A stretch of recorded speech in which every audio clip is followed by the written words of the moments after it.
Good morning बच्चों, कैसे हैं आप सब? कैसी तैयारी चल रही है आप लोगों की? Welcome to my channel accelerate physics by Hari sir. बच्चों, आज हम लोग स्टार्ट करने वाले हैं काइनेमेटिक्स का अपना next topic acceleration. Hope so कि आपको काइनेमेटिक्स में जितनी चीज़ें मैंने आपको बता दी हैं आपको समझ में आ गई होगी। आपको मैंने अभी तक distance, displacement, speed, types of speed, uniform speed, non uniform speed, velocity, average velocity, instantaneous velocity, average speed, instantaneous speed, different types of motion के बारे में डिस्कस कर लिया है। अब हम लोग आते हैं और अपने नेक्स्ट टॉपिक पे एक्सीलरेशन आज हम लोग पढ़ेंगे। और देखिए, हमने instantaneous speed and instantaneous velocity भी न्यूमेरिकल्स करा दिए हैं। हालांकि बहुत ढेर सारे न्यूमेरिकल्स नहीं कराए हैं, कुछ ही न्यूमेरिकल्स कराए हैं, लेकिन परेशान होने की जरूरत नहीं है। जब मैं काइनेमेटिक्स का अपना ये टॉपिक खत्म कर दूंगा, मोशन वन डायमेंशन, उसके बाद मैं आपको 25 टू 30 क्वेश्चंस की एक सीरीज कराऊंगा जिसमें काइनेमेटिक्स मोशन वन डायमेंशन के सारे पार्ट कवर हो जाएंगे और इंपॉर्टेंट क्वेश्चंस की डिस्कशन करेंगे, जिसमें नीट के भी क्वेश्चंस होंगे और आईटी जेईई मेंस और एडवांस के भी क्वेश्चंस होंगे। ठीक है, तो पहले समझ लेते हैं एक्सीलरेशन क्या है। एक्सीलरेशन सिर्फ वो नहीं है जो आप समझ रहे हैं। एक्सीलरेशन सिर्फ वो नहीं है जो आप समझ रहे हैं कि एक्सीलरेशन बराबर rate of change of velocity. No, acceleration इससे कई ज्यादा ऊपर है। अब एक्सेलरेशन में बहुत इंपॉर्टेंट चीजों को हम लोग डिस्कशन करेंगे, टाइप्स ऑफ एक्सेलरेशन पढ़ेंगे, कई चीजों का इसमें हम लोग देखेंगे कि एक्सेलरेशन एग्जैक्टली है क्या। और फाइनली हम लोग ये देखेंगे कि एक्सेलरेशन का वेलोसिटी के साथ क्या रिलेशन है। ठीक है, तो बस बने रहिए और हम लोग चलते हैं फटाफट से अपने इस टॉपिक की तरफ, एक्सेलरेशन की तरफ। पेन और कॉपी निकाल लीजिए। बहुत ही बेसिक बात हम लोग पहले समझने वाले हैं, व्हाट इज एक्सेलरेशन। देखो बेटा, एक्सेलरेशन का मतलब होता है कि अगर कोई बॉडी अपनी इस वेलोसिटी को चेंज अगर करेगी, वेलोसिटी का चेंज करने का मतलब होता है कि या तो वेलोसिटी को बढ़ाएगी या वेलोसिटी को घटाएगी। तो अगर किसी बॉडी की वेलोसिटी में चेंज होगा तब क्या आएगा? एक्सेलरेशन आएगा। इतनी बात समझ में आना चाहिए आप लोगों को। तो एक्सेलरेशन किसी बॉडी में कब आता है? किसी बॉडी में एक्सेलरेशन कब आता है? तो पहले समझ लेते हैं एक्सेलरेशन की डेफिनेशन क्या है। एक्सेलरेशन की डेफिनेशन पहले समझ लेते हैं। एक्सेलरेशन की डेफिनेशन है the rate at which velocity object change its velocity with respect to time. किस रेट से कोई ऑब्जेक्ट अपनी वेलोसिटी को चेंज कर रही है टाइम के रिस्पेक्ट में। जबकि आपको वेलोसिटी पता था, वेलोसिटी क्या होता था? वेलोसिटी होता था rate at which the object change its position with respect to time. But acceleration है the rate at which object change its velocity with respect to time time की रिस्पेक्ट में कोई ऑब्जेक्ट अपनी वेलोसिटी को कितना change कर रहा है, दैट इज कॉल्ड एक्सेलरेशन। हम इसको अगर दूसरे तरीके से भी डिफाइन करना चाहें तो हम इसको दूसरे तरीके से भी डिफाइन कर सकते हैं कि यूनिट सेकंड में किसी ऑब्जेक्ट की वेलोसिटी में जितना चेंज होता है, that is called acceleration. Acceleration is nothing, change in velocity per unit second. Acceleration क्या है? change in velocity of an object with respect to time time के रिस्पेक्ट में किसी ऑब्जेक्ट की वेलोसिटी में कितना चेंज हो रहा है, that is called acceleration. Change होने का मतलब होता है कि किसी भी ऑब्जेक्ट की वेलोसिटी चेंज होने का ये सिर्फ मतलब होता है कि या तो ऑब्जेक्ट की वेलोसिटी बढ़ रही होगी या ऑब्जेक्ट की वेलोसिटी घट रही होगी। या तो ऑब्जेक्ट अपनी वेलोसिटी को लगातार बढ़ाता जा रहा होगा या तो ऑब्जेक्ट अपनी वेलोसिटी को लगातार डिक्रीज करता जा रहा होगा। तो ऑब्जेक्ट अपनी वेलोसिटी को जो ये बढ़ाता है, ये किस सेंस में बढ़ाता है? अपने इस वेलोसिटी के मैग्नीट्यूड को अगर वो बढ़ाएगा तो अपनी वेलोसिटी को बढ़ाएगा, और अगर कोई ऑब्जेक्ट अपनी वेलोसिटी के मैग्नीट्यूड को डिक्रीज करेगा तो अपनी वेलोसिटी को डिक्रीज करेगा। ठीक है जी। और जब कभी भी वेलोसिटी में चेंज होगा तो क्या प्रोड्यूस होने वाला है? एक्सेलरेशन प्रोड्यूस होने वाला है।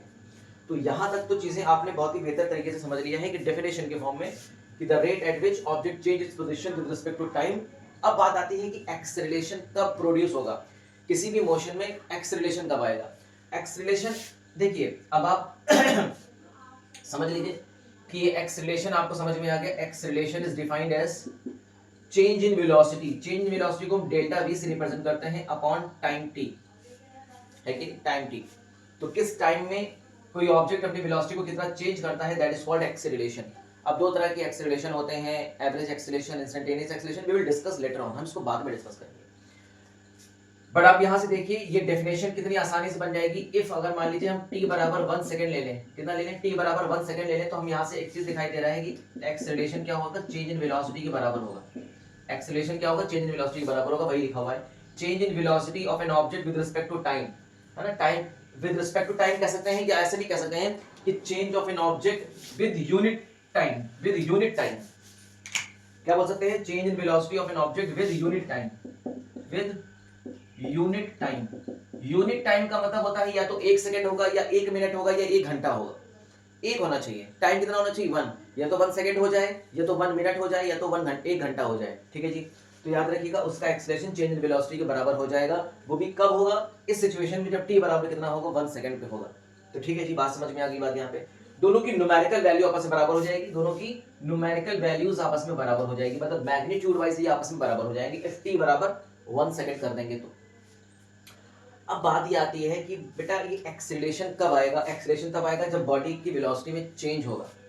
अब बॉडी की वेलोसिटी चेंज कैसी होगी, अब आपको पता होना चाहिए वेलोसिटी क्या है, velocity is a vector quantity.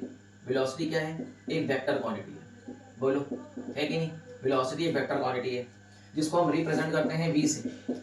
इसका मतलब इस वेलोसिटी में चेंज आएगा तो एक्सेलरेशन आएगा। अब वेलोसिटी में चेंज कितने तरीके से आ सकता है, वेलोसिटी में चेंज 3 तरीके से आ सकता है। वेलोसिटी में चेंज 3 तरीके से आता है, मतलब ये वेक्टर क्वांटिटी 3 तरीके से चेंज हो सकती है। पहला,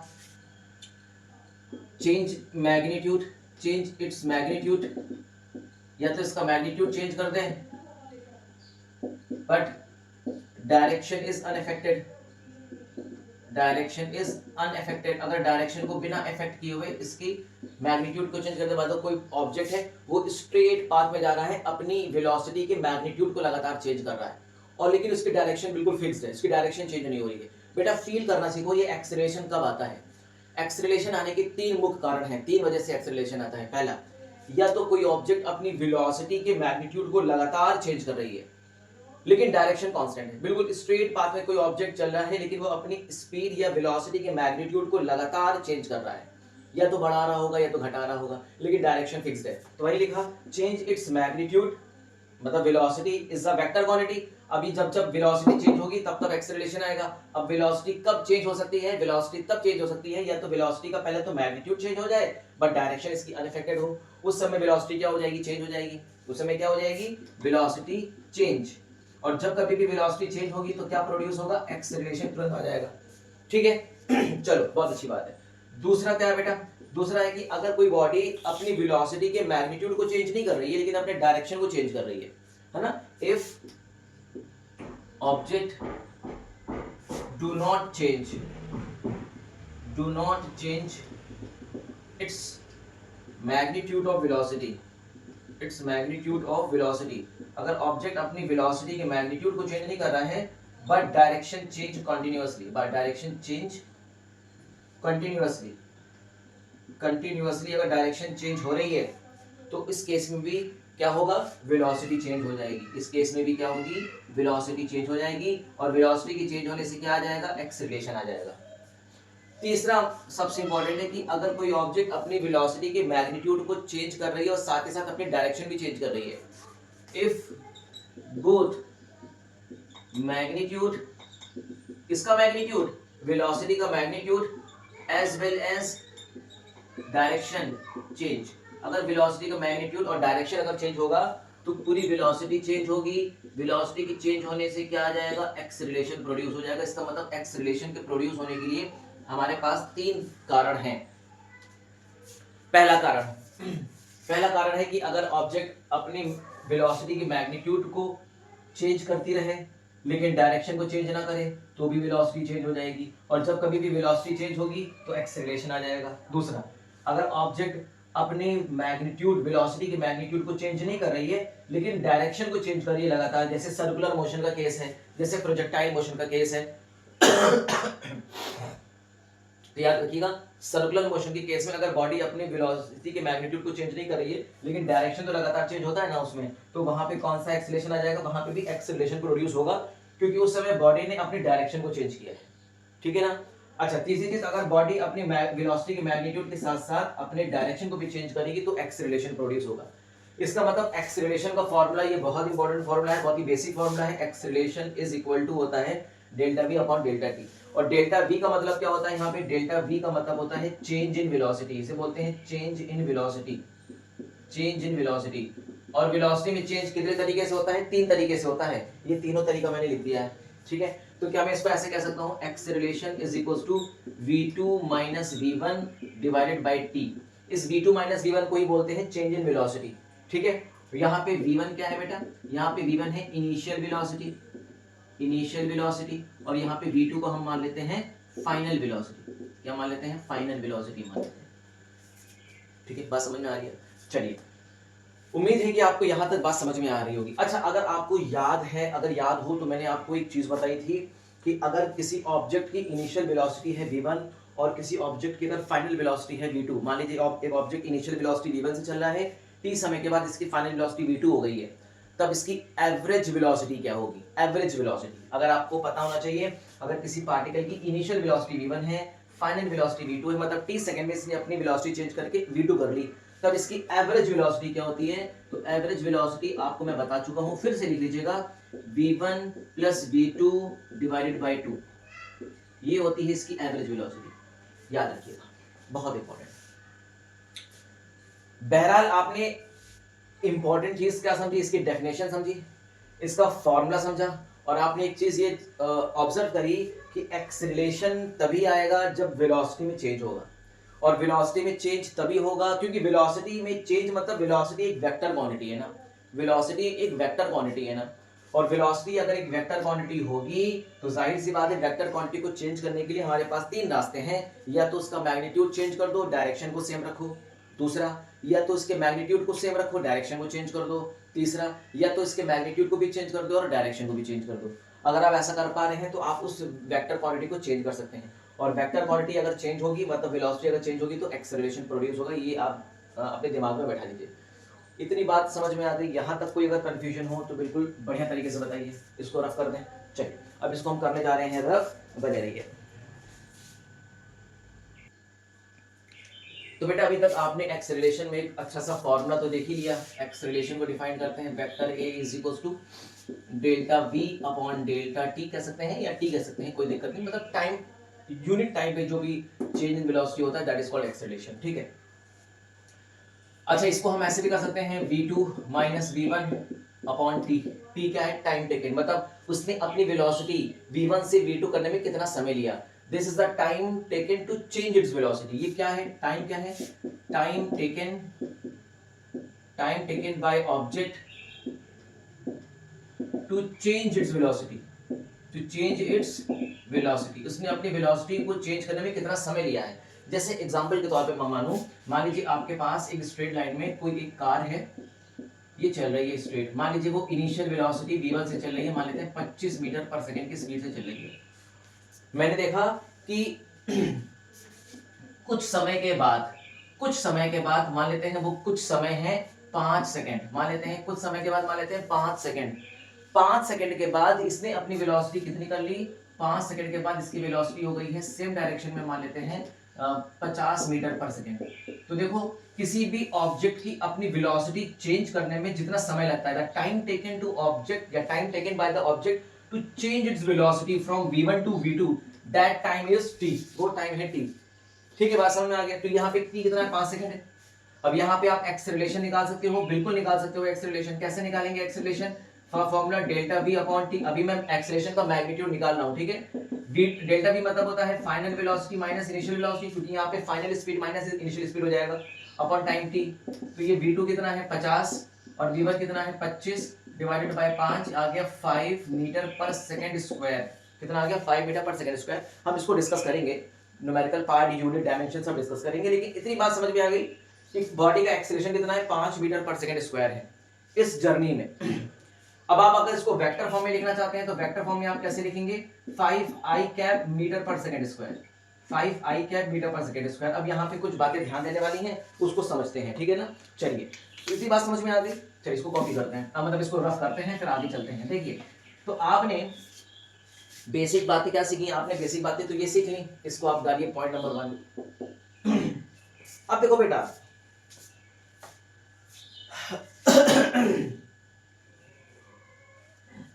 अब समझते हैं केस नंबर 1। अगर हम देखें केस नंबर 1, अगर मान लीजिए कोई बॉडी स्ट्रेट पाथ में चल रही है और अपने वो वेलोसिटी के मैग्नीट्यूड को चेंज कर रही है। If body is moving in straight path and change its velocity magnitude, या हम दूसरे शब्दों में कह सकते हैं चेंज इट्स स्पीड कंटिन्यूअसली, लगातार कंटिन्यूअसली। समझ में आ गया? बॉडी स्ट्रेट चल रही है, अपनी स्पीड के मैग्नीट्यूड को लगातार चेंज कर रही है। इसका मतलब ये हो गया कि बॉडी ऐसी चल रही थी, मान लीजिए इसकी स्पीड थी v1, कुछ समय के बाद इसकी स्पीड हो गई मान लीजिए v2, मान इसकी स्पीड लगातार क्या हो रही है, मान लीजिए स्पीड लगातार इसकी बढ़ती जा रही है, फिर v4 हो गई, फिर v5 हो गई, v6, इस तरह से वो अपनी स्पीड को चेंज कर रही है। 30 सेकंड में, फिर 30 सेकंड में, फिर 30 सेकंड में इसने अपनी स्पीड को लगातार क्या किया, चेंज किया। देखो स्पीड का मैग्नीट्यूड मतलब वेलोसिटी का मैग्नीट्यूड लगातार चेंज हो रहा है, लेकिन वेलोसिटी की डायरेक्शन बिल्कुल चेंज नहीं हो रही है। इस बात को नोटिस कर रहे हो कि वेलोसिटी की डायरेक्शन चेंज नहीं हो रही है। इसका मतलब ये हुआ कि बॉडी तो स्ट्रेट चल रही है लेकिन वेलोसिटी का डायरेक्शन चेंज नहीं हो रही है। इसका मतलब ये है कि अगर हम इसको v1 वेलोसिटी मान लें, v2 वेलोसिटी मान लें, ये अगर वेलोसिटी के टर्म्स में अगर हम इसको ले लें तो देखिए v2 माइनस v1 ये से बोलते हैं चेंज इन वेलोसिटी, और इस चेंज इन वेलोसिटी की डायरेक्शन क्या होगी, इसी के डायरेक्शन के अलाउंग होगी। तो याद रखिएगा change in velocity, direction of, जो चीज मैं बताने जा रहा हूं बहुत ध्यान सुनिएगा, direction of change in velocity मतलब डेल्टा वी की जो भाई डेल्टा वी वेक्टर क्वांटिटी है ना, इसके मैग्नीट्यूड को निकालने के साथ साथ आप उसकी डायरेक्शन भी निकालना पड़ेगा। तो direction of change in velocity is along the displacement के अलोंग होगी इफ अगर ये अपनी वेलोसिटी लगातार क्या कर रही है, इंक्रीज कर रही है। इसकी वेलोसिटी अगर लगातार इंक्रीज हो रही है, ठीक है, इसका मतलब मान लीजिए ये v1 छोटी वेलोसिटी है, फिर ये बड़ी, फिर ये सबसे बड़ी वेलोसिटी है। इसका मतलब अगर इसकी वेलोसिटी v4 सबसे बड़ी है, उससे छोटी v3 वेलोसिटी, उससे छोटी v2 वेलोसिटी, उससे छोटी v1 वेलोसिटी, मतलब सबसे कम वेलोसिटी ये है, उससे ज्यादा वेलोसिटी ये, उससे ज्यादा ये, उससे ज्यादा ये, मतलब इसकी वेलोसिटी लगातार क्या हो रही है, इंक्रीज हो रही है। Velocity is increases.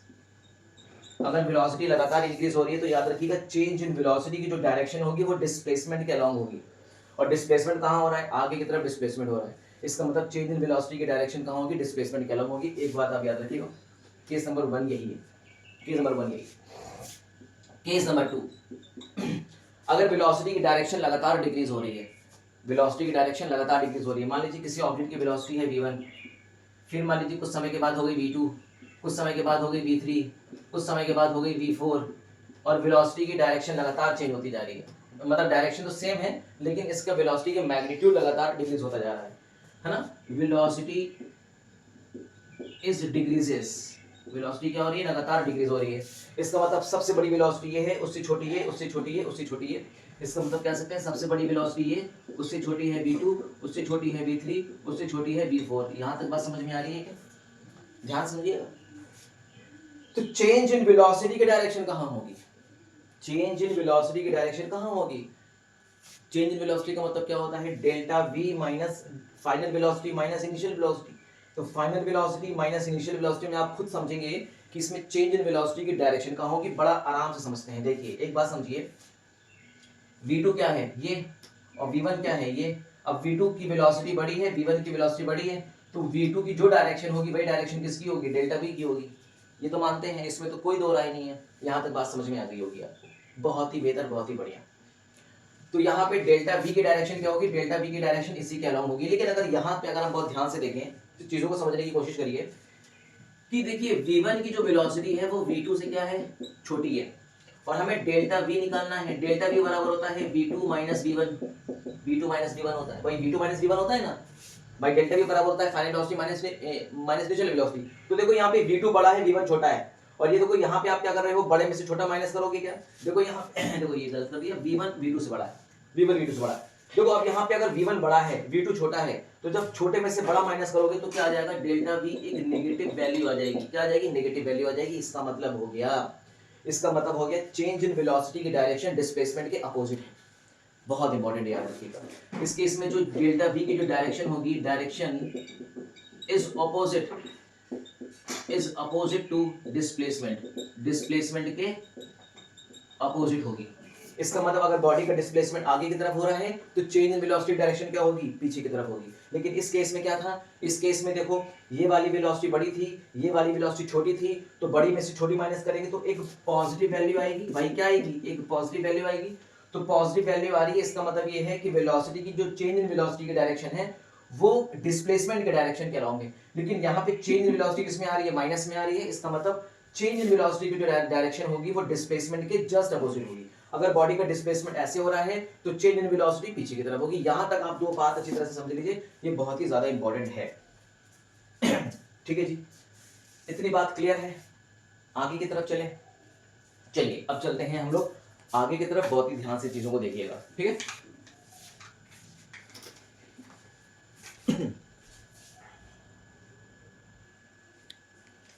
अब देखिए बेटा, अब हम लोग यहाँ पे डिस्कस करने वाले हैं। तो अभी तक तो आपने ये देखा कि अगर चेंज इन वेलोसिटी पॉजिटिव आ रही थी तो चेंज इन वेलोसिटी की डायरेक्शन डिस्प्लेसमेंट के अलोंग थी, और अगर चेंज इन वेलोसिटी नेगेटिव आ रही है तो चेंज इन वेलोसिटी की डायरेक्शन डिस्प्लेसमेंट के अपोजिट है। यहाँ तक तो बात समझ में आ रही है। चलिए यहाँ पे हम लोग देखते हैं। देखिए, if body is moving in straight line, अगर बॉडी कोई स्ट्रेट लाइन में मूव कर रही है, स्ट्रेट लाइन में मूव कर रही है, बहुत ध्यान समझिएगा बात को। तो स्ट्रेट लाइन में मूव करने का मतलब तो आप समझ में आ गया, विद इंक्रीजिंग इट्स स्पीड, अगर वो अपनी स्पीड को लगातार बढ़ाती जा रही है। जैसे मान लीजिए अभी इसकी वेलोसिटी, भाई स्ट्रेट पाथ में वेलोसिटी का मैग्नीट्यूड और स्पीड बराबर होता है, मैं कई बार बता चुका हूँ। मान लीजिए इसकी वेलोसिटी v1 थी, t समय के बाद इसकी वेलोसिटी v2 हो गई, फिर t समय के बाद इसकी वेलोसिटी v3 हो गई, एंड सो ऑन, लगातार वेलोसिटी बढ़ाती जा रही है। मतलब कहने का मतलब है v3 वेलोसिटी का magnitude is greater than v2 velocity, है ना, और is less than v1 velocity. मतलब सबसे बड़ी वेलोसिटी v3 है, फिर से कम v2, फिर से कम v1, मतलब वेलोसिटी लगातार बढ़ती जा रही है। तो इस केस में जो चेंज इन वेलोसिटी की डायरेक्शन होगी, change in velocity is along the displacement, यही तो आपने बोला था। मतलब अगर वेलोसिटी के डिस्प्लेसमेंट की डायरेक्शन अगर ये है, अगर डिस्प्लेसमेंट की डायरेक्शन यही हो रही है तो चेंज इन वेलोसिटी की भी डायरेक्शन क्या होगी, यही होगी। और जो चेंज इन वेलोसिटी की डायरेक्शन होगी वो किसकी डायरेक्शन होगी, एक्सेलरेशन की डायरेक्शन होगी। तो ये बात याद रखिएगा, ये डायरेक्शन किसकी होती है, एक्सेलरेशन की भी होती है। तो ये बहुत इंपॉर्टेंट है कि अगर बॉडी स्ट्रेट लाइन में ट्रेवल कर रही है और अपनी स्पीड को बढ़ा रही है या वेलोसिटी के मैग्नीट्यूड को बढ़ा रही है, तो डिस्प्लेसमेंट की डायरेक्शन, चेंज इन वेलोसिटी की डायरेक्शन और एक्सेलरेशन की डायरेक्शन सब आपस में क्या होती है, सेम डायरेक्शन में होते हैं। किसमें होते हैं, सेम डायरेक्शन में होते हैं। मैं आपको फील कराना सिखा रहा हूं कि एक्सेलरेशन, वेलोसिटी और डिस्प्लेसमेंट में क्या रिलेशन है, क्योंकि इनमें भाई डिस्प्लेसमेंट भी वेक्टर क्वांटिटी है, वेलोसिटी भी वेक्टर क्वांटिटी है और एक्सेलरेशन भी वेक्टर क्वांटिटी है। क्या मेरी बात समझ में आ रही है? अब चलते हैं यहां पे देखते हैं, बहुत ध्यान से देखिएगा। तो पहला केस हमने ले लिया, velocity is moving in a straight line with increasing speed. अब सेकंड केस मान लीजिए कि if body is moving in a straight line with decreasing speed, वो अपनी स्पीड को क्या कर रही है, लगातार डिक्रीज कर रही है। मान लीजिए पहले इसकी वेलोसिटी v1 थी, फिर t समय के बाद इसकी वेलोसिटी v2 हो गई, फिर t समय के बाद इसकी वेलोसिटी v3 हो गई, फिर t समय के बाद इसकी वेलोसिटी v4 हो गई। मतलब अब लगातार वेलोसिटी का मैग्नीट्यूड डिक्रीज होता जा रहा है। मान लो पहले 5 था, फिर 4 हो गया, फिर 3 हो गया, फिर 2 हो गया, फिर 1 हो गया। मतलब इस तरह से वेलोसिटी धीरे धीरे डिक्रीज कर रही है, लेकिन डायरेक्शन सेम है, बिल्कुल स्ट्रेट लाइन में बॉडी ट्रेवल कर रही है। तो इस केस में मैंने आपको क्या बताया था, मैंने आपको बताया था कि चेंज इन वेलोसिटी की डायरेक्शन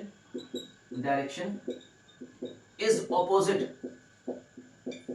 ऑपोजिट टू डिस्प्लेसमेंट के अपोजिट हो जाएगी। मेरी बात समझ में आ गई? और जो चेंज इन वेलोसिटी की डायरेक्शन होगी वही किसकी डायरेक्शन होगी, एक्सेलरेशन की डायरेक्शन होगी, याद रखिएगा। तो एक्सेलरेशन की डायरेक्शन कहां होगी, is along the change in velocity. तो जो भी वेलोसिटी में चेंजेस की डायरेक्शन है, वेलोसिटी की चेंज की जो भी डायरेक्शन होगी वही डायरेक्शन एक्सेलरेशन की होगी। तो ये एक बात आपने दो चीजें नोटिस करी। पहली बात कि बॉडी अगर स्ट्रेट लाइन में जा रही है और अपनी स्पीड को लगातार बढ़ा रही है तो डिस्प्लेसमेंट की direction velocity, change in velocity की डायरेक्शन और एक्सेलरेशन की डायरेक्शन सेम होती है। और अगर बॉडी स्ट्रेट लाइन में जा रही है, अपनी स्पीड को डिक्रीज कर रही है या वेलोसिटी के मैग्नीट्यूड को डिक्रीज कर रही है, तो चेंज इन वेलोसिटी की डायरेक्शन डिस्प्लेसमेंट के अपोजिट हो जाती है और एक्सेलरेशन की डायरेक्शन भी डिस्प्लेसमेंट के अपोजिट हो जाती है। या हम ऐसे कह सकते हैं कि एक्सेलरेशन की डायरेक्शन और चेंज इन वेलोसिटी की डायरेक्शन सेम डायरेक्शन में होती है और डिस्प्लेसमेंट अपोजिट डायरेक्शन में रहता है। डिस्प्लेसमेंट की डायरेक्शन अपोजिट होती है। तो ये दो बहुत इंपॉर्टेंट पॉइंट, इसको आप जरूर से नोट कर लीजिएगा, ठीक है। तो इसका मतलब एक्सेलरेशन की डायरेक्शन को हम कैसे निकालते हैं? एक्सेलरेशन की डायरेक्शन हम बताते हैं चेंज इन वेलोसिटी की डायरेक्शन बताते हैं। याद रखिएगा, direction of acceleration is along the direction in change in velocity. Direction in change in velocity. अब चेंज इन वेलोसिटी की जो डायरेक्शन होगी वो एक्सेलरेशन की डायरेक्शन होगी। अभी तो बात ये थी कि बॉडी ऐसे चल रही थी, अपनी स्पीड को डिक्रीज कर रही थी, फिर इंक्रीज कर रही थी एंड सो ऑन। क्लियर है? बात समझ में आ गई? कोई कंफ्यूजन अगर हो तो बिल्कुल बिंदास होकर बता दीजिएगा। चलिए, यहां तक आप इतने अच्छी तरह से समझा। अब बात करते हैं कि किसी बॉडी का अगर किसी बॉडी का एक्सेलरेशन मान लीजिए कोई भी न्यूमेरिकल वैल्यू है 5 मीटर पर सेकंड स्क्वायर आई कैप मतलब होता है कि वो एक्स डायरेक्शन में जा रही है, क्योंकि हम एक्सेलरेशन को वेक्टर के फॉर्म में रिप्रेजेंट कर रहे हैं तो हमें डायरेक्शन को बताना पड़ेगा। और इस एक्सेलरेशन का मैग्नीट्यूड कितना है? 5 मीटर पर सेकंड है। तो ये 5 मीटर पर सेकंड से आपको क्या समझ में आ रहा है?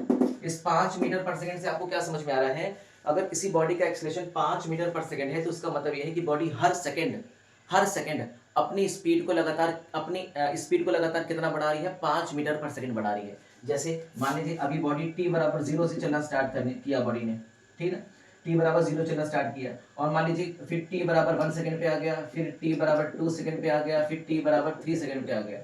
मान लीजिए t बराबर 0 पे इसकी स्पीड मान लेते हैं, या स्पीड ही लेंगे क्योंकि भाई एक्सेलरेशन का मैग्नीट्यूड को हम स्पीड से रिप्रेजेंट कर सकते हैं, है कि नहीं? चलिए, तो यहाँ पे मान लेते हैं इसका स्पीड कितना है? 0। और t बराबर 1 पे इसकी स्पीड मान लीजिए हो गई है 2 मीटर पर सेकंड हो गई है ना। t बराबर 2 सेकंड पे इसकी स्पीड कितनी हो गई है? 4 मीटर पर सेकंड हो गई है। t बराबर 3 पे इसकी स्पीड कितनी हो गई? 6 मीटर पर सेकंड हो गई है। तो आप एक चीज नोटिस कर रहे हैं कि हर सेकंड, एक सेकंड में इसने अपनी स्पीड कितनी बढ़ाई? 2 मीटर पर सेकंड। फिर एक सेकंड में स्पीड कितनी बढ़ाई? 4 - 2 2 मीटर पर सेकंड। फिर एक सेकंड में इसने अपनी स्पीड कितनी बढ़ाई? 6 - 4 2 मीटर पर सेकंड। मतलब बॉडी हर सेकंड अपनी स्पीड को इक्वल अमाउंट में बढ़ा रही है या इक्वल अमाउंट में घटा रही है। तो अगर कोई बॉडी अपनी स्पीड को हर एक सेकंड में इक्वल अमाउंट से बढ़ाती है या इक्वल अमाउंट से घटाती है तो इसी को बोलते हैं एक्सीलरेशन। तो एक्सेलरेशन का मतलब समझ में आ गया। अगर लिखा है 5 मीटर पर सेकंड स्क्वायर, इसका मतलब एक सेकंड में उसकी स्पीड कितनी बढ़ रही है? लगातार 2 मीटर पर सेकंड बढ़ रही है। और कहीं मान लीजिए एक्सेलरेशन अगर लिखा हुआ है -20 मीटर पर सेकंड स्क्वायर, कितना लिखा है? -20 मीटर पर सेकंड स्क्वायर। और यहाँ पे आपको आई कैप लगाना मत भूलिए क्योंकि डायरेक्शन भी इंडिकेट करता है। इसका मतलब ये होता है कि बॉडी का जो एक्सेलरेशन की डायरेक्शन है वो नेगेटिव एक्स एक्सिस में है, पहली बात, क्योंकि ये इंडिकेट कर रहा है। और माइनस साइन ये भी इंडिकेट कर रहा है कि बॉडी की वेलोसिटी लगातार डिक्रीज कर रही है। किस रेट से कर रही है? 20 मीटर पर सेकंड की स्पीड से बॉडी अपनी क्या कर रही है? स्पीड को डिक्रीज कर रही है, ठीक है। बॉडी हर सेकंड अपनी स्पीड को कितना डिक्रीज कर रही है? 20 मीटर पर सेकंड डिक्रीज कर रही है। और यहाँ पे बॉडी हर सेकंड अपनी स्पीड को कितना इंक्रीज कर रही थी? 5 मीटर पर सेकंड इंक्रीज कर रही थी। तो अगर प्लस साइन लगा होगा तो बॉडी अपनी स्पीड को लगातार बढ़ा रही है, अगर माइनस लगा होगा बॉडी अपनी स्पीड को लगातार क्या कर रही है? डिक्रीज कर रही है, ठीक है। क्लियर है बात समझ में आ गई? तो एक्सेलरेशन का ये रिप्रेजेंटेशन है, हम इस तरह से एक्सेलरेशन को रिप्रेजेंट करते हैं। एक्सेलरेशन का मतलब हो गया है कि 5 मीटर पर सेकंड स्क्वायर। तो 5 मीटर पर सेकंड को आप पढ़ सकते हो 5 मीटर पर सेकंड मतलब एक सेकंड में अपनी स्पीड कितनी बढ़ा रही है। तो सेकंड करोगे तो सेकंड स्क्वायर हो जाएगा ना। तो एक सेकंड में अपनी स्पीड कितना बढ़ा रही है या कितना घटा रही है, दैट इज कॉल्ड एक्सेलरेशन। तो होप सो कि यहां तक तो चीजें समझ में आ रही होंगी, ठीक है। अब बात ये आती है कि इतनी चीजें समझ लेने के बाद हमें ये भी पता होना चाहिए कि भाई एक्सेलरेशन की यूनिट क्या होती है, एक्सेलरेशन की डायमेंशन क्या होती है ना। तो समझ लो एक्सेलरेशन की यूनिट क्या होती है, यूनिट ऑफ एक्सेलरेशन की यूनिट क्या होती है, क्योंकि मैं मैग्नीट्यूड वाइज बात कर रहा हूं। तो एक्सेलरेशन की यूनिट अगर देखिए तो इसकी एसआई यूनिट क्या होती है, इसकी एसआई यूनिट होती है मीटर पर सेकेंड। कितनी होती है? मीटर पर सेकेंड। इसकी सीजीएस यूनिट क्या होती है, इसकी सीजीएस यूनिट होती है सेंटीमीटर पर सेकेंड स्क्वायर, सॉरी स्क्वायर कर दीजिए, मीटर पर सेकेंड स्क्वायर, और सेंटीमीटर पर सेकेंड स्क्वायर इसकी सीजीएस यूनिट होती है। क्लियर है बात समझ आ गई? तो दो चीज याद रखिएगा कि एक्सेलरेशन की एसआई यूनिट मीटर पर सेकंड स्क्वायर और सीजीएस यूनिट सेंटीमीटर पर सेकंड स्क्वायर हो सकती है, ठीक है। अब डायमेंशन वगैरह की बात करें तो डायमेंशन आपको पता होना चाहिए। डायमेंशन ऑफ एक्सेलरेशन की डायमेंशन होती है LT-2 होती है। तो बहुत ही बेसिक चीजें, इसको आपको ध्यान से याद रखना चाहिए। तो अभी तो हमने केस लिया है कि जब बॉडी स्ट्रेट पाथ में ट्रेवल कर रही थी तब एक्सेलरेशन की डायरेक्शन, चेंज इन वेलोसिटी की डायरेक्शन क्या थी क्या नहीं थी, हमने ये सब डिस्कस किया।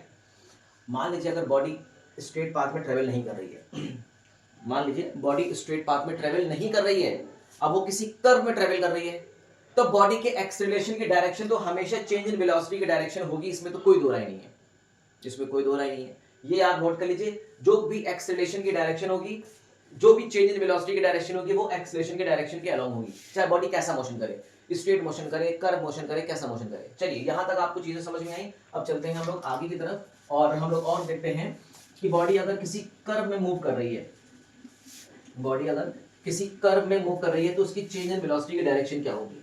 तो देखिए मान लीजिए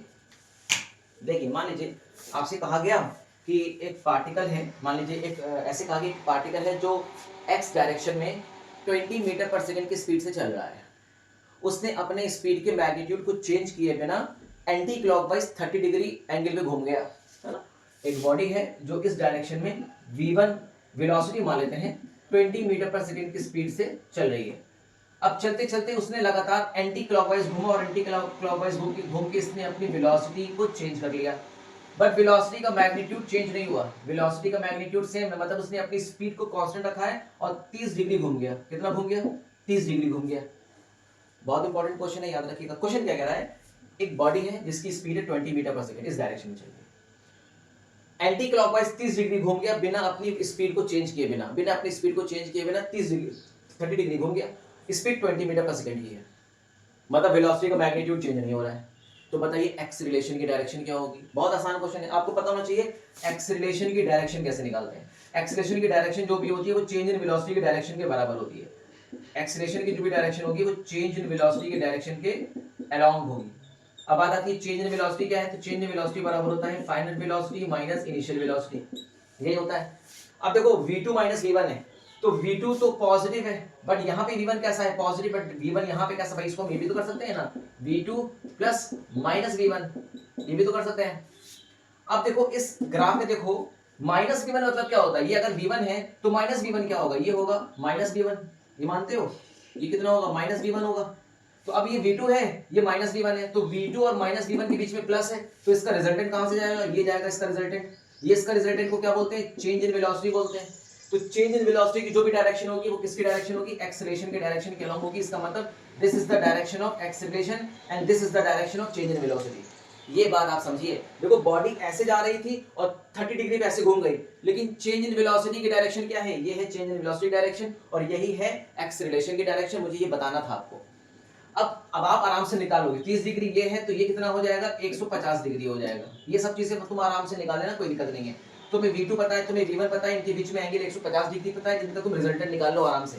रिजल्टेंट कैसे निकालते हैं, डेल्टा v बराबर हो जाएगा अंडर रूट के अंदर v1 का स्क्वायर प्लस v2 का square plus 2v1 v2 cos कितना है 150 डिग्री का एंगल कर देना। तो यहां से तुम क्या निकालोगे, चेंज इन वेलोसिटी का मैग्नीट्यूड निकालोगे, जो भी आ जाएगा मैग्नीट्यूड तुम उस मैग्नीट्यूड को निकाल लेना। आसान है, बस खत्म। तो तुम्हें समय देगा ना कि v1 से v2 उसने जब अपनी स्पीड चेंज करी, कितने समय में करी, t बराबर 5 सेकंड में, t बराबर 5 सेकंड में उसने अपनी स्पीड को चेंज कर दिया, मतलब उसने अपनी वेलोसिटी की डायरेक्शन को चेंज कर दिया 30 डिग्री में 5 सेकंड के बाद। तो ये थी तुम्हारी 20 मीटर पर सेकंड स्पीड थी और 5 सेकंड बाद इसकी स्पीड 20 मीटर पर सेकंड, डायरेक्शन चेंज हो गई। तो बताइए चेंज इन वेलोसिटी का मैग्नीट्यूड क्या होगा, एक्सेलरेशन कितना होगा। अब आपको एक्सेलरेशन निकालना हो तो डेल्टा v आप यहां से निकाल लेना, अपॉन टाइम पता है तुम्हें, टाइम कितना 5 सेकंड है, तो डेल्टा v अपॉन 5 सेकंड कर देना। तो यहां से तुम क्या निकालोगे, एक्सेलरेशन निकालोगे। मैं सारे न्यूमेरिकल्स कराऊंगा, बिल्कुल परेशान होने की जरूरत नहीं है, बस मैं जो चीज बताने चाह रहा हूं वो आप समझने की कोशिश करिए। अभी तक बॉडी स्ट्रेट पाथ में जा रही थी तो एक्सेलरेशन की डायरेक्शन चेंज इन वेलोसिटी और चेंज डिस्प्लेसमेंट के अलोंग थी और उसके अपोजिट भी हो रही थी। लेकिन देखिए इस बार पार्टिकल ऐसे जा रहा तो घूम के ऐसे चला गया, तो अब चेंज इन वेलोसिटी डायरेक्शन तो आपने निकाल लिया, लेकिन जो डायरेक्शन चेंज इन वेलोसिटी होगी वही डायरेक्शन किसकी होगी, एक्सेलरेशन की भी होगी। ये बात आप अच्छी तरीके से समझ लीजिए, ठीक है जी, बात समझ में आ रही है। अब देखिए मैं एक चीज आपको और बताना चाहता हूं और बताऊंगा, चीजों को बहुत ही ध्यान से ऑब्जर्व करिएगा, ठीक है, बने रहिए। देखिए मान लीजिए इस बार एक पार्टिकल है इस डायरेक्शन में, v1 की वेलोसिटी चल रहा है 20 मीटर पर सेकंड की, मतलब स्पीड से बोल दो। अब मैं चलो इसको स्पीड ही लिखता हूं ताकि आपको कंफ्यूजन ना हो।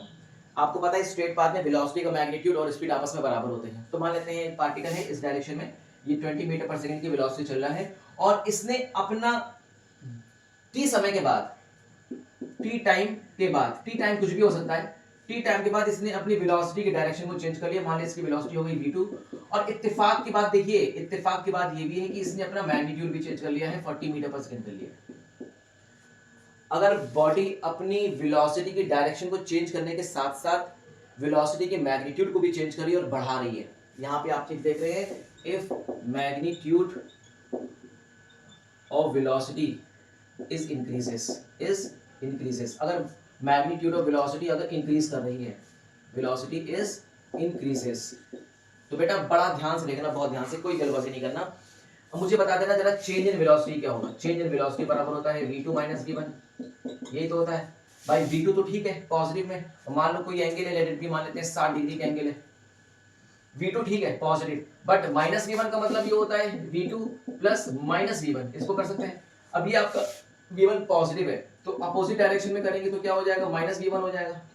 ये v2 हो गया, ये माइनस v1 हो गया, तो माइनस v1 और v2 के बीच का जो रिजल्टेंट होगा ये होगा डेल्टा v, इसको बोलते हैं चेंज इन वेलोसिटी, इसी को तो बोलते हैं चेंज इन वेलोसिटी।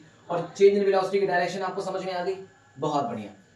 जो डायरेक्शन चेंज इन वेलोसिटी की होगी वही डायरेक्शन किसकी होगी, एक्सेलरेशन की होगी। कब, जब बॉडी अपनी स्पीड को बढ़ा रही है या वेलोसिटी के मैग्नीट्यूड को बढ़ा रही है और साथ ही साथ अपना एंगल भी चेंज कर रही है। दिमाग में बैठा लो, अगर एक बॉडी स्ट्रेट पाथ में जा रही थी 20 मीटर पर सेकंड से, वो अपनी एंगल लगातार चेंज कर रही है और स्पीड को भी लगातार बढ़ा रही है, स्पीड को भी लगातार बढ़ा रही है, एंगल भी चेंज करती जा रही है और स्पीड को लगातार बढ़ा रही है। देखो एंगल भी चेंज हो रहा है और स्पीड को भी बढ़ा रही है, तो इस केस में जो भी एक्सीलरेशन की डायरेक्शन होगी वो चेंज इन वेलोसिटी की डायरेक्शन के अलोंग होगी। तो याद रखना, in this case direction of acceleration is along the change in velocity। जो भी डायरेक्शन चेंज इन वेलोसिटी की होगी उसी के along होगा। लेकिन अब देखो, मान लो एक बॉडी है, अगर इस डायरेक्शन में v1 बराबर 10 मीटर पर सेकंड की स्पीड से चल रही है और 60 डिग्री के एंगल पे t समय पे, कोई भी समय टाइम t टाइम के बाद उसने अपनी स्पीड को डिक्रीज कर दिया। मान लो अब इसकी ये वेलोसिटी v1 थी और वेलोसिटी हो गई 5 मीटर पर सेकंड।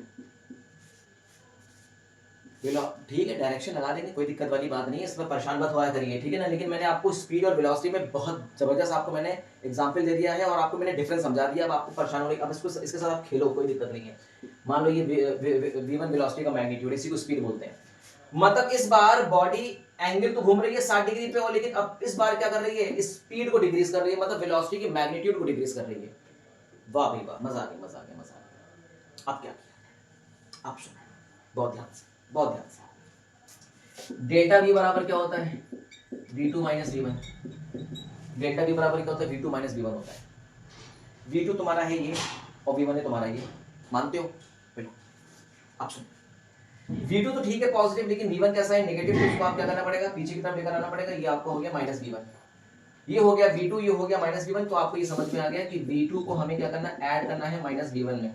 दो वेक्टर्स को ऐड करते हैं, दो वेक्टर्स को हमने ऐड कर दिया और इनका रिजल्टेंट जा रहा है समवॉट ऐसे। अब सुनो, एक बात बताओ कि v1 बड़ा है कि v2 बड़ा है? v1 बड़ा है, तो आप छोटे में से बड़ा घटाओगे तो आपको क्या मिलेगा, माइनस। भाई डेल्टा v कैसे मिलेगा, माइनस मिलेगा कि नहीं? इसका मतलब ये डायरेक्शन आपको कैसे मिलेगी, माइनस डायरेक्शन मिलेगी, माइनस डेल्टा v की डायरेक्शन मिलेगी। तो प्लस डेल्टा v की डायरेक्शन क्या होगी, जस्ट अपोजिट इस डायरेक्शन में जाएगी डेल्टा v की डायरेक्शन। लो भाई खत्म हो गई कहानी। यस, यही चीज मैं आपको बताना चाह रहा था, अगर समझ में आया क्या? देखो v1 की डायरेक्शन, देखो v1 और v2, v1 ये और भाई माइनस v1 ये और v2 ये, इन दोनों का रिजल्टेंट ये होगा।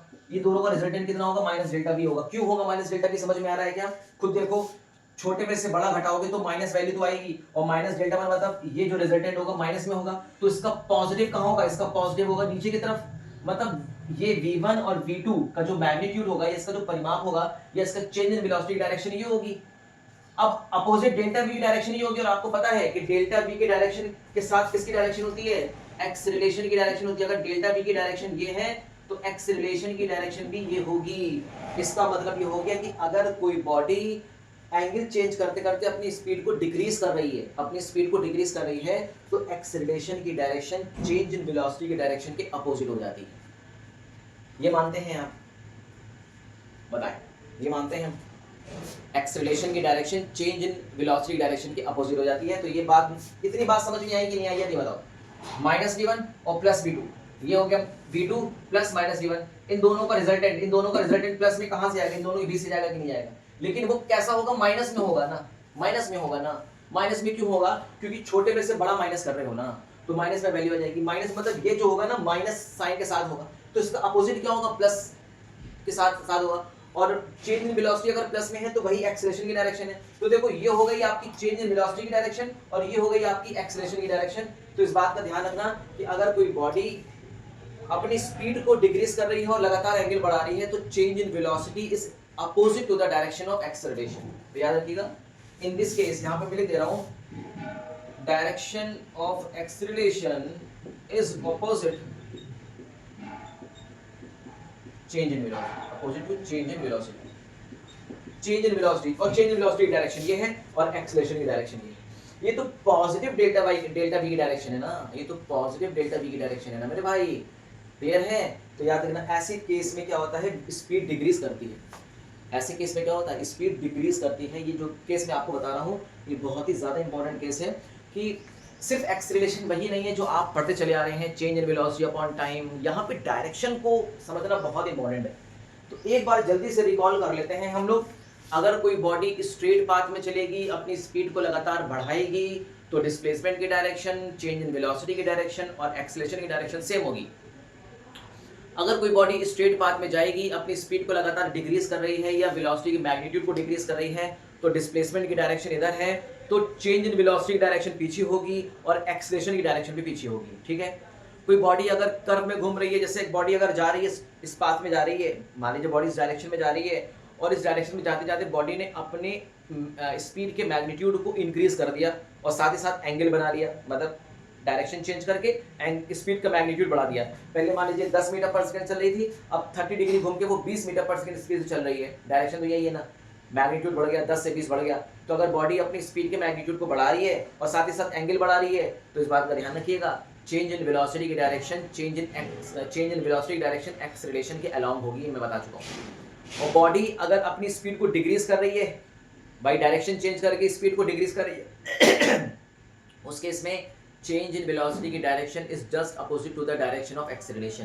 तो ये बात जितना ज़्यादा आप अपने दिमाग में बैठा लें, वो उतना ज़्यादा इंपॉर्टेंट होगा। क्या मेरी बात यहाँ पे समझ में आई? देखिए, यही चीज़ इंपॉर्टेंट है, इसी से रिलेटेड क्वेश्चंस बनते हैं आईटी जेईई मेंस वगैरह में, इसी से रिलेटेड क्वेश्चंस बनते हैं। ठीक है? लेकिन हमको क्योंकि बहुत ही बेसिक पढ़ा और आपको पता है कि मेरा जो भी लेक्चर होता है वो मैं स्लो लर्नर्स को देख कर ही बनाता हूँ, तो ये स्लो लर्नर्स के लिए बहुत ज़्यादा इंपॉर्टेंट है, इनका बहुत ही बेसिक है।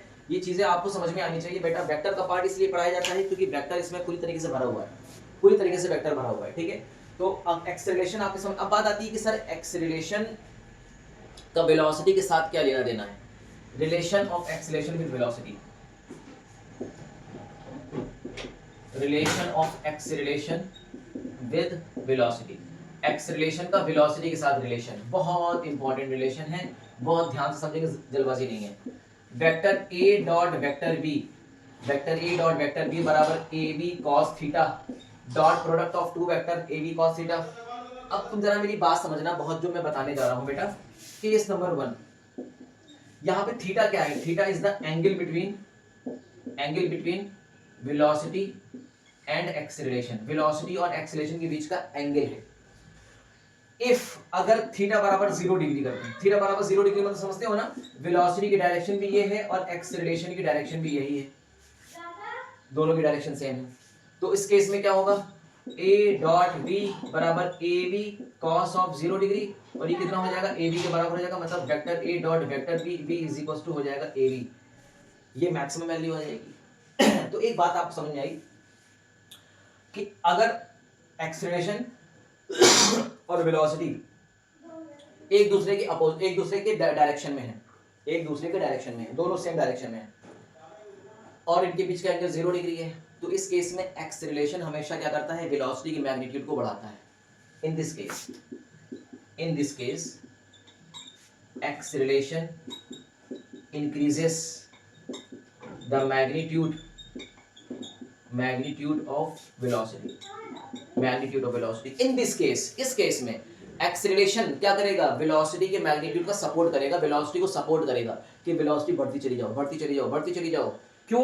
क्योंकि एक्सेलरेशन और वेलोसिटी दोनों सेम डायरेक्शन में है। तो कौन किसका सपोर्ट कर रहा है? एक्सेलरेशन वेलोसिटी का सपोर्ट कर रहा है कि चलो आगे की तरफ बढ़ते चले चलो, बढ़ते चले चलो, बढ़ते चले चलो, कांस्टेंट एक्सेलरेशन से बढ़ते चले चलो, बढ़ते चले जाएगा। तो इस मोशन को बोलेंगे, इस this motion is called accelerated motion. इसको क्या बोलते हैं? एक्सीलरेटेड मोशन बोलते हैं। इस मोशन को बोलते हैं एक्सीलरेटेड मोशन, याद रखिएगा। ठीक है जी, समझ में आ गई बात? बहुत बढ़िया। क्यों? क्योंकि इसमें एक्सीलरेशन कैसा होगा? पॉजिटिव एक्सीलरेशन होगा। पॉजिटिव एक्सीलरेशन क्यों होगा? अगर तुमसे किसी ने पूछ लिया पॉजिटिव एक्सीलरेशन क्यों होगा, तो आप बता देना क्योंकि चेंज इन वेलोसिटी पॉजिटिव होगी, इसलिए एक्सीलरेशन भी पॉजिटिव होगा। क्योंकि फॉर्मूला होता है एक्सीलरेशन बराबर डेल्टा बी अपॉन टी। तो जब डेल्टा बी पॉजिटिव होगा तो एक्सीलरेशन भी पॉजिटिव होगा। इस केस में याद रख लीजिएगा, दिमाग में बैठा लीजिए, क्योंकि वेलोसिटी लगातार बढ़ती जा रही है ना, फाइनल माइनस इनिशियल पॉजिटिव, तो एक्सीलरेशन भी कैसा होगा? पॉजिटिव। एक बात समझ गए आप? केस नंबर 2,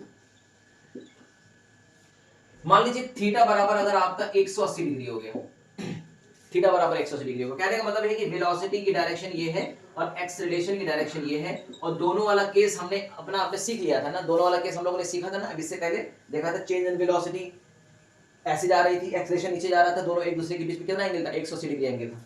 तो देखो एक्सेलरेशन की डायरेक्शन ये है और वेलोसिटी की डायरेक्शन ये, इनके बीच में एंगल कितना? 180 डिग्री।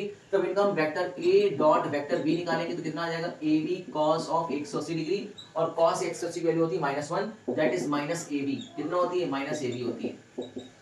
बोलो a डॉट b कितना आ गया? -ab आ गया। मिनिमम वैल्यू कितनी आ गई? मिनिमम वैल्यू आ गई। ये कैसी थी? मैक्सिमम वैल्यू थी, मैक्सिमम वैल्यू थी, और ये मिनिमम वैल्यू आ गई। अरे भाई साहब बहुत बढ़िया, बहुत बढ़िया।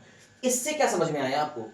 इससे आपको ये समझ में आया कि अगर किसी बॉडी की वेलोसिटी इस डायरेक्शन में है और एक्सेलरेशन अपोजिट डायरेक्शन में है, तो एक्सेलरेशन वेलोसिटी को अपोज करेगा, एक्सेलरेशन वेलोसिटी का अपोज करेगा। देखो acceleration opposes the velocity and decrease its magnitude, and decrease its magnitude, वो अपने मैग्नीट्यूड को डिक्रीज करा देगा।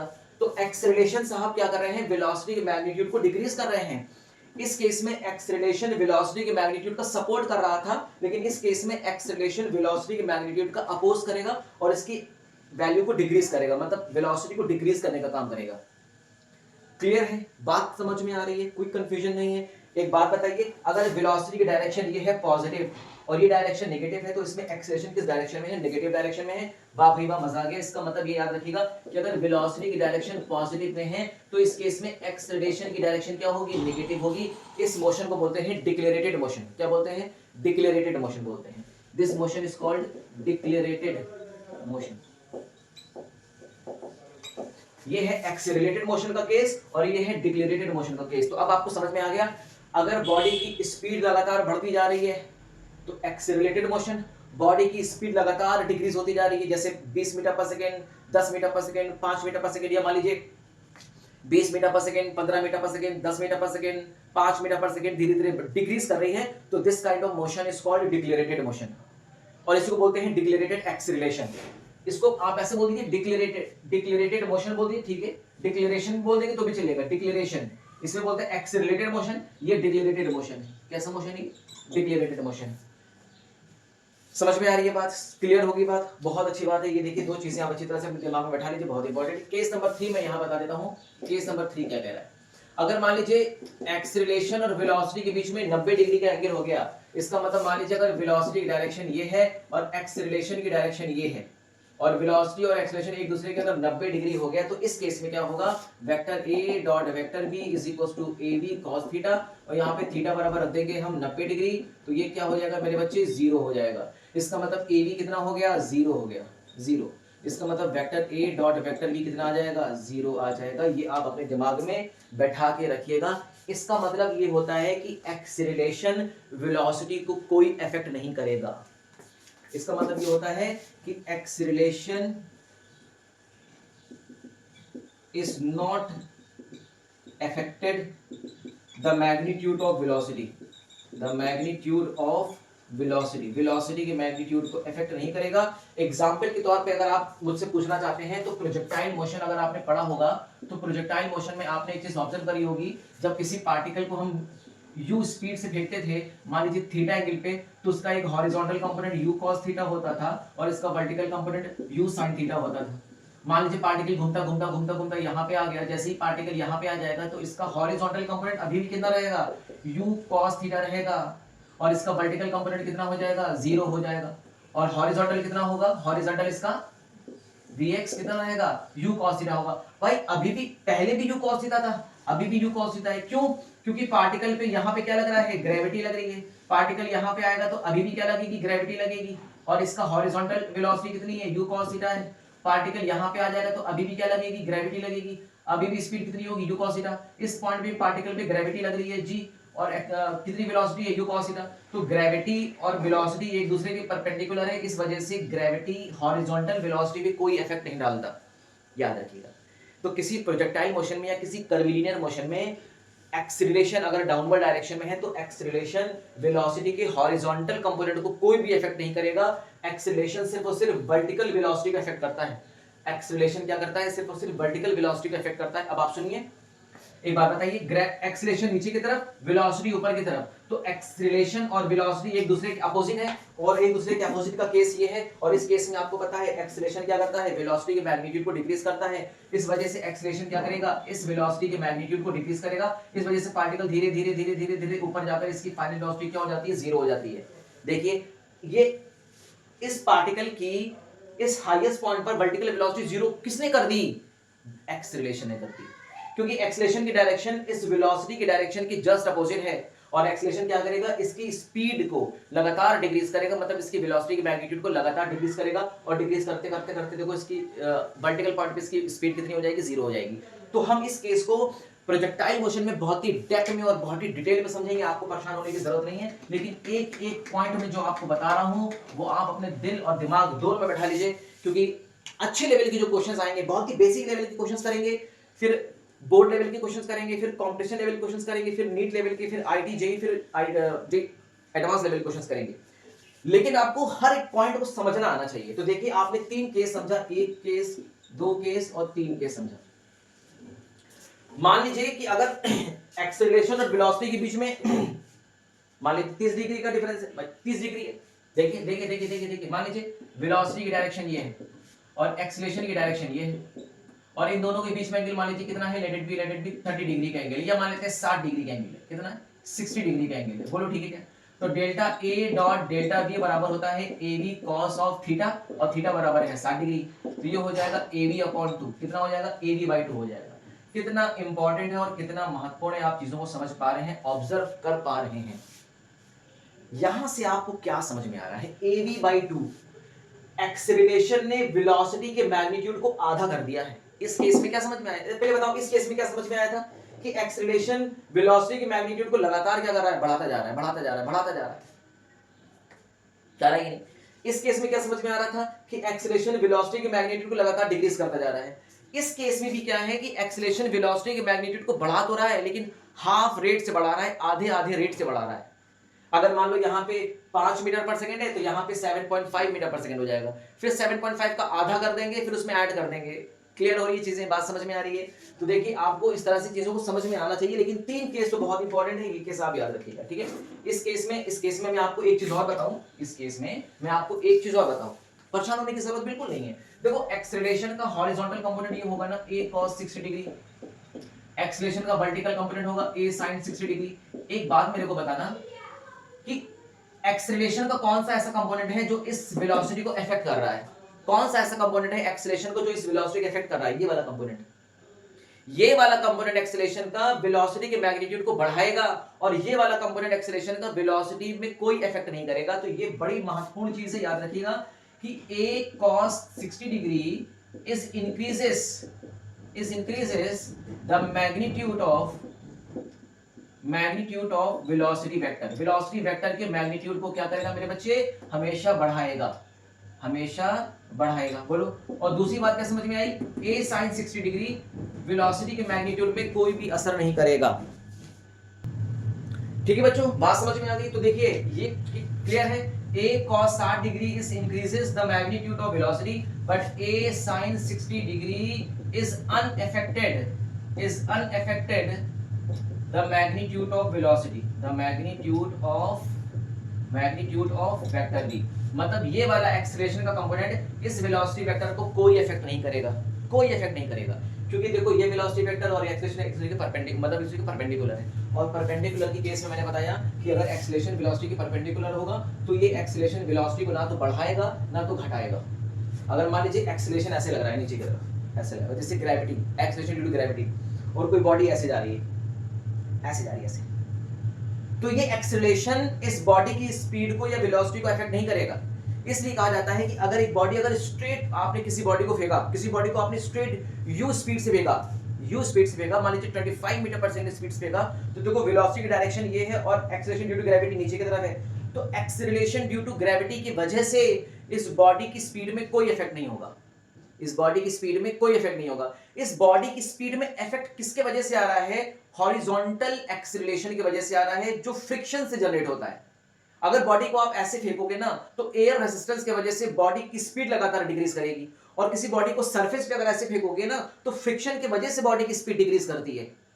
अगर मान लीजिए वैक्यूम है, पूरी तरह से चारों तरफ वैक्यूम है, चारों तरफ वैक्यूम है और सरफेस इज फ्रिक्शनलेस और एयर पार्टिकल्स है नहीं, किसी बॉडी को आप अगर मान लीजिए 25 मीटर पर सेकंड की स्पीड से इस डायरेक्शन में अगर फेंकते हैं तो बॉडी 25 मीटर पर सेकंड की स्पीड से चलती चली जाएगी, चलती चली जाएगी, चलती चली जाएगी, रुकेगी नहीं, इसकी स्पीड चेंज नहीं होगी, क्योंकि एक्सेलरेशन ड्यू टू ग्रेविटी इस बॉडी की स्पीड में चेंज नहीं करेगा, इस बॉडी की स्पीड में कोई इफेक्ट नहीं करेगा।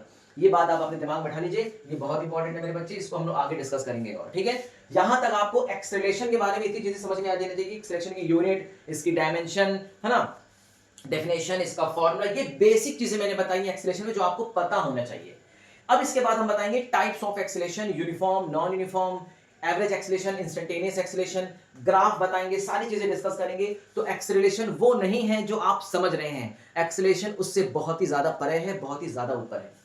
ठीक है, तो यहां पे चीजें क्लियर हो गई हैं, बहुत अच्छी बात है। याद रखिएगा, डिक्लेरेशन का मतलब ही होता है minus of acceleration, minus of acceleration, minus of acceleration होता है। याद रखिएगा, या तो आप डिक्लेरेशन बोल दीजिए या तो माइनस ऑफ एक्सीलरेशन बोल दीजिए। जैसे कि एग्जांपल के तौर पे आपसे क्वेश्चन में कहा गया कि किसी बॉडी का डिक्लेरेशन है 25 मीटर पर सेकंड स्क्वायर, किसी बॉडी का डिक्लेरेशन है 25 मीटर पर सेकंड स्क्वायर, डिक्लेरेशन है 25 मीटर पर सेकंड स्क्वायर, तो इसका मतलब पता है क्या? इसका मतलब इसका एक्सीलरेशन कितना है? माइनस 25 मीटर पर सेकंड स्क्वायर। याद रखिएगा, डिक्लेरेशन को आपने अगर पॉजिटिव में ले लिया है तो अब एक्सेलरेशन को आप माइनस में ले लीजिए, क्योंकि डिक्लेरेशन इटसेल्फ मतलब होता है माइनस ऑफ एक्सेलरेशन, और माइनस एक्सेलरेशन कब होता है? कि जब एक्सेलरेशन की डायरेक्शन वेलोसिटी की डायरेक्शन के अपोजिट होती है, मतलब एक्सेलरेशन वेलोसिटी की मैग्नीट्यूड को डिक्रीज करता है। ठीक है ना, तो इतनी बातें आपको समझ में आ जानी चाहिए एक्सेलरेशन से रिलेटेड। बाकी और जितने पॉइंट्स होंगे हम अगले लेक्चर में अपना कंप्लीट करेंगे, तब तक पढ़ाई करते रहिए, तैयारी करते रहिए। All the very best.